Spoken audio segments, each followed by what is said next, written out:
back to my channel. In today's video, we're going to be talking about AK vs AK and Is Love Enough, Sir? Both are Netflix releases and we'll begin with AK vs AK. So AK vs AK is a meta comedy thriller which stars Anil Kapoor and Anurag Kashyap, both playing exaggerated versions of themselves. So the story of the film is that after they get into a public fight, Anurag Kashyap kidnaps Anil Kapoor's daughter Sonam Kapoor and he has until sunrise to find Sonam Kapoor, and every single minute of this is filmed for it to be made into a movie. And as Anurag Kashyap says in the movie, इसमें जो भी होगा असली, आप उसको ढूंढोगे वो भी असली, आपको चोट लगेगी वो भी असली, आपका खून निकलेगा वो भी असली, no retakes, no body doubles, it's all real. And in this fiction film, everything feels real. The camera movement, the filming style, the dialogues, and the abundance of creative insults, the actors, we go into their homes, the locations, the acting, everything feels real. The movie has quite a few gems, but a few things really stood out to me. The scenes were in the search of finding his daughter Sonam Kapoor. Anil Kapoor goes from frustration to desperation to helplessness,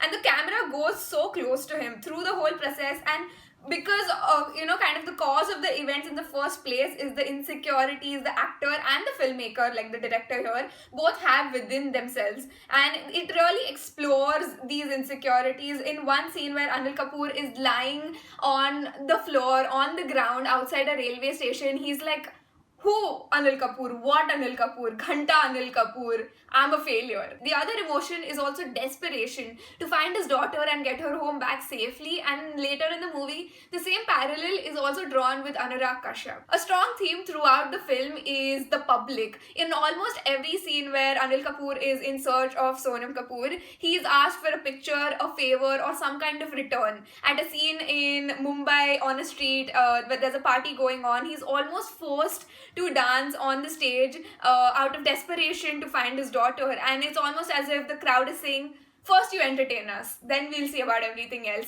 He's literally at the mercy of the crowd, the audience, and that is really highlighted because that's the truth of it, right? At the end of it, the public makes him, makes the celebrity, makes the hero. That, along with the other things in the movie, I think is also a very interesting, honest and real look into the life of an actor or any public figure. The other thing throughout the movie, which is actually related to the realness aspect of the movie, is that Anurag is making Anil Kapoor live Anil Kapoor's movies. Movies where Anil Kapoor is playing the hero and he's on a mission to save somebody that he loves, except this time it's for real, and it's actually exploring the contrast between a movie hero versus real life. Lastly, there's the acting and the humor. I think there were some really funny bits here and there, from the police station scene where Anil Kapoor's there to file a complaint that his daughter's been kidnapped, but the police don't take him seriously because they think this is a movie going on, to Harshvardhan Kapoor and him complaining about the failure of Bhavesh Joshi and him also kind of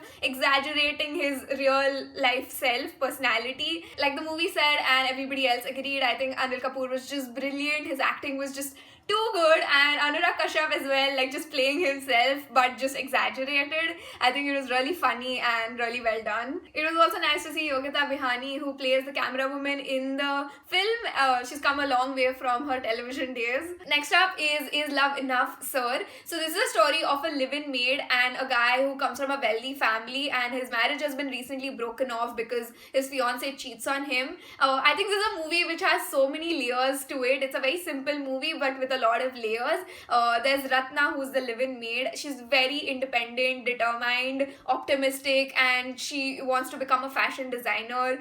She comes from a village and she's a widow. Then there's the other character, Ashwin, who comes from a wealthy family. He's recently returned to Mumbai from New York. His marriage is broken off because he catches his fiance cheating on him. He works for his family construction business, but he aspires to be a writer. The film kind of explores the connection between them, and I think it's a very pure kind of connection that they're exploring, because when I first came across the film, I thought it would be kind of like one of the parts of lust stories. I thought it would be more sexual, but this one is not like that at all, because the connection is more on like a human level. The reason why he's attracted to her or kind of falls for her is because of her drive, ambition, determination, and just the kind of person she is, rather than where she comes from. The big question in the movie, of course, is that is it possible, because of the kind of society that we live in, is it really realistically possible because of where both of them come from. And even if both of them just really love each other,